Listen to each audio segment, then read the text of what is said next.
اللہ نے ہمیں ایک نماز عطا فرما دی جس کو ہم آج صلاۃ التراویح کہتے ہیں۔ میرے نبی کے زمانے میں اسے قیام اللیل کہا جاتا تھا، اس لیے حضرت عائشہ رضی اللہ تعالیٰ عنہ کی روایت ہے جس سے 8 رکعت والے حضرات استدلال کرتے ہیں کہ رمضان اور غیر رمضان میں اس کو امام بخاری نے قیام اللیل کا ہی عنوان دیا ہے، آپ نے 11 رکعت سے زیادہ نماز نہیں پڑھی۔ ایک ضعیف روایت میں ہے کہ آپ نے 3 دن پڑھائی نماز، یہ تو صحیح روایت ہے۔ کتنی رکعت پڑھائی؟ تو ایک ضعیف روایت میں ہے کہ 20 رکعت پڑھائی۔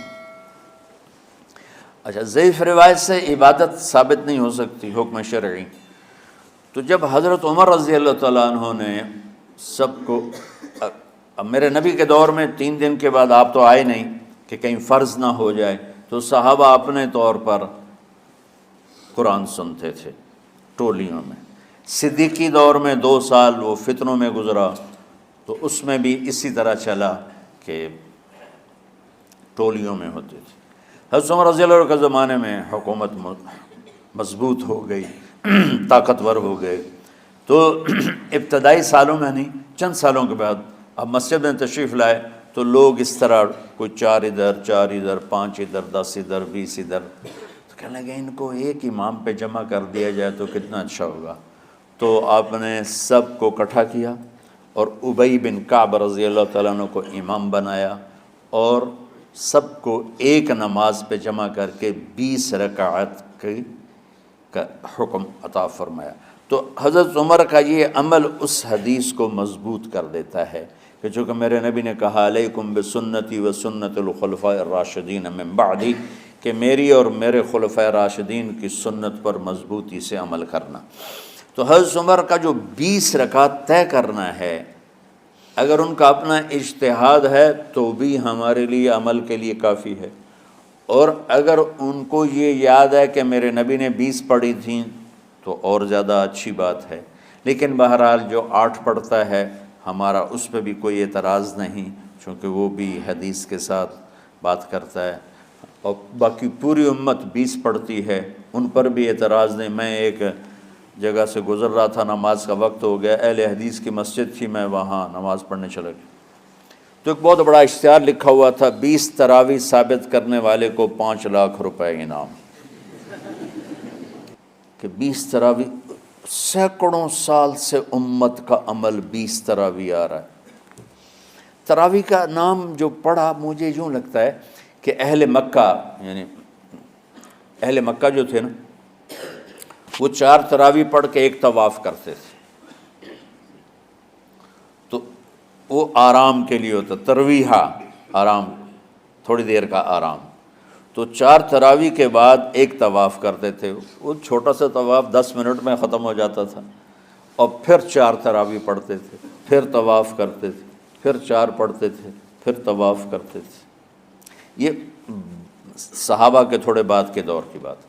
تو مدینے والوں کو پتہ چلا کہ مکے والے تو یہ کرتے ہیں، وہ کہنے لگے اساں کی کریے، انہوں نے کہا اسی 40 تراویح پڑھیں گے، 40 رکعت، وہ 40 رکعت پڑھتے تھے۔ تو نوافل میں کوئی سختی نہیں کہ بھائی 8 سے زیادہ نہیں پڑھنی، بدعت ہو جائے گی، اور 20 پڑھنا بدعت ہے، یہ سب جہالت کی بات ہے۔ اور یہ 8 پڑھ رہے ہیں یہ غلط ہے، یہ بھی حماقت کی بات ہے۔ جو صحیح حدیث سے دلیل پکڑ کے کوئی عمل کرتا ہو تو بھائیو اس سے بحث نہ کیا کرو، مناظرہ نہ کیا کرو، یہ بہت نادانی والی بات۔ اور امت کا خلق، لاکھوں کروڑوں انسانوں کا ایک عمل پہ جمع ہونا، یہ بذات خود اس کی طاقت کی ایک دلیل۔ اور حرمین جب سے میرے رب نے، حضرت عمر نے 20 رکعت شروع کی، آج تک وہاں بھی ساری مساجد میں 8 رکعت تراویح ہوتی ہے، لیکن حرمین کی مسجد میں 20 رکعت، ادھر بھی ادھر بھی۔ اور یہ جو وہ وہاں ختم قرآن پہ دعا نہیں مانگی جاتی، یہ کس کا عمل ہے؟ حضرت عثمان کا۔ حضرت عثمان نے اپنے دور خلافت میں تراویح پڑھانے والے سے کہا جب قرآن ختم کرو تو دعا کرنا۔ وہ کہنے لگے جی کیا دعا کروں؟ کہ جو تیرے دل میں آیا کرنا۔ تو ختم قرآن کی رات تراویح کی آخری رکعت میں من الجنت والناس کے بعد دعا کے لیے ہاتھ اٹھانا، یہ حضرت عثمان رضی اللہ تعالیٰ عنہ نے اس کو زندہ فرمایا۔ اور امام دعا کرتا تھا 1 منٹ 10 منٹ 20 منٹ جتنے بھی، اور پیچھے لوگ آمین کہتے تھے۔ وطر کی جماعت نہیں ہوتی تھی، وطر کو باجماعت حضرت علی رضی اللہ تعالیٰ عنہ نے شروع کی کہ وطر کو بھی باجماعت پڑھا جائے، تو یہ ان کی سنت ہے کہ وطر کو باجماعت پڑھا گیا۔ تو اب یہ لہٰذا یہ سارے سنت جو کام ان خلفۂ راشدین سے ہوا وہ بھی سنت ہے۔ تو اللہ نے ہمیں ایک عبادت دے دی کہ میرا قرآن پڑھو اور سنو۔ پہلی امتوں کو تراویح کیوں نہیں تھی یا قیام اللیل کیوں نہیں تھا؟ کہ ان کو اپنی کتاب یاد ہی نہیں ہوتی تھی، وہ اپنی کتاب کے حافظ نہیں ہوتے تھے، وہ اپنی کتاب یاد ہی نہیں کر سکتے تھے، صرف نبی کو یاد ہوتی تھی۔ اللہ نے ہمارے لیے کتنا آسان کر دیا کہ 7 سال کے یہ چھوٹے چھوٹے بچے قرآن یاد کر رہے ہیں، 70 سال کا بوڑھا قرآن یاد کر رہا ہے۔ یہیں یہ مولوی یوسف صاحب کا ساتھی تھا، یا پتہ نہیں ان سے پہلے تھا، سلمان، مولوی سلمان، آج کل امریکہ میں ہوتے ہیں، ہماری ایک شاخ چلا رہے ہیں ماشاءاللہ۔ وہ شروع میں یہاں تھے، تو یہاں تراویح پڑھانے کے لیے ہمارے پاس حافظ کوئی نہیں تھا، وہ حافظ نہیں تھے، وہ صبح بیٹھ کے شام تک 1 سپارہ یاد کرتے اور رات عشاء کی نماز میں سنا دیتے۔ 30 دن میں قرآن یاد کر کے سنا دی۔ مطلب یہ سنی سنائی بات نہیں، ہمارے اسی حسنین، اسی ممبر اور محراب کی بات کہ یہیں اسی مسجد میں انہوں نے صبح سے مغرب تک یاد کرتے تھے اور پھر عشاء میں کھڑے ہو کے سنا دیتے تھے۔ پیچھے ہوتے تھے لقمہ کوئی دینے والا شاید، لیکن بہت خوبصورت پڑھ کے 1 دن میں یاد کر کے سنا دیا۔ اور ایک مجھے نام بھول گیا کہ 3 دن میں قرآن یاد کیا، 10 سپارے 1 دن میں یاد کیے، 10 دوسرے دن میں یاد کیے، 10 تیسرے دن میں یاد کیے۔ وَلَقَدْ يَسَّرْنَا الْقُرْآنَ لِلذِّكْرِ فَهَلْ مِن مُدَّكِرٍ۔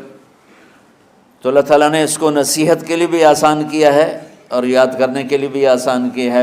کوئی کتاب پہلے یاد نہیں ہوتی تھی کسی کو، ماشاءاللہ تم میں کتنے حفاظ بیٹھے ہیں اللہ کے فضل سے۔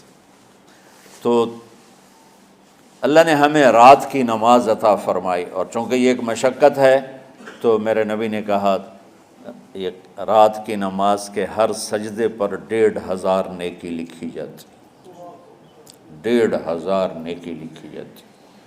اور اللہ تعالیٰ ہر سجدے پر جنت میں ایک محل بناتا ہے جس کے 60,000 سونے چاندی کے دروازے ہوتے، اور ایک درخت اس کے لیے لگاتا ہے جس کے نیچے 100 سال گھوڑا دوڑ سکتا ہے۔ تو رمضان کا اہتمام آپ رجب سے شروع فرما دیتے تھے۔ میرے نبی نے 9 رمضان دیکھے، 9 رمضان اپنی زندگی میں، 9 رمضان۔ 10ویں رمضان سے پہلے آپ اللہ کے پاس تشریف لے گئے۔ آپ کی زندگی میں روزے فرض ہونے سے آپ کی وفات تک 9 رمضان گزرے، اور میں قربان جاؤں اپنے نبی پر، اپنی امت پہ کیسی شفقت تھی۔ آپ سحری کھاتے تھے بالکل آخری وقت، ادھر بلال اذان دے رہا ہے اور ادھر آپ آخری لقمہ کھا رہے ہیں، اور ادھر سورج نیچے ہوا اور آپ کھجور منہ میں۔ ایک آدمی اوپر کھڑا ہوتا تھا مدینے میں تو وہ چھت پہ، گھر کی چھت پہ کھڑا ہوتا تھا، سفر میں ہے تو وہ کسی پہاڑی پہ کھڑا ہوتا تھا۔ جو ہی سورج کا کنارہ نیچے جاتا اب فوراً وہ کہتا یا رسول اللہ قد غربت، تو آپ کھجور منہ میں ڈال لیتے تھے، یا پانی، کبھی پانی سے افطار فرماتے تھے، کبھی کھجور سے افطار فرماتے تھے، کہ میری امت پہ بھوک کا وقت کم سے کم آئے۔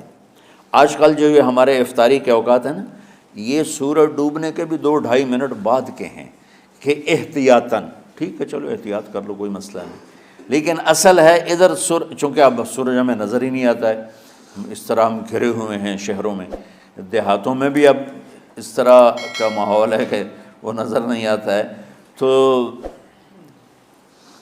بہتر کہ ادھر سورج غائب ہو، ادھر لقمہ منہ میں جائے، لیکن یہ تب ہے جب آپ نظر آ رہا ہو۔ اب جب آپ یہاں بیٹھے ہو حسنین میں تو یہاں تو کوئی سورہ نظر نہیں آئے گا، یہاں تو منار ہی نظر آئے گا، تو لہٰذا احتیاط ٹھیک۔ ہمارے اہل حدیث بھائی وہ 2 منٹ پہلے ہم سے افطار کرتے ہیں، تو بڑی اچھی بات ہے کہ سورج کے غروب ہونے کا جو اصل وقت ہے اس کے ساتھ ہی افطار کرنا۔ اور سحری میں ایک واقعہ سناتا ہوں، آپ سحری کھا رہے تھے، بکرے کی سری پکی ہوئی تھی، تو مولا علی رضی اللہ تعالیٰ عنہ اور عرباض بن ساریہ رضی اللہ تعالیٰ عنہ آپ کے ساتھ کھانا کھا رہے تھے۔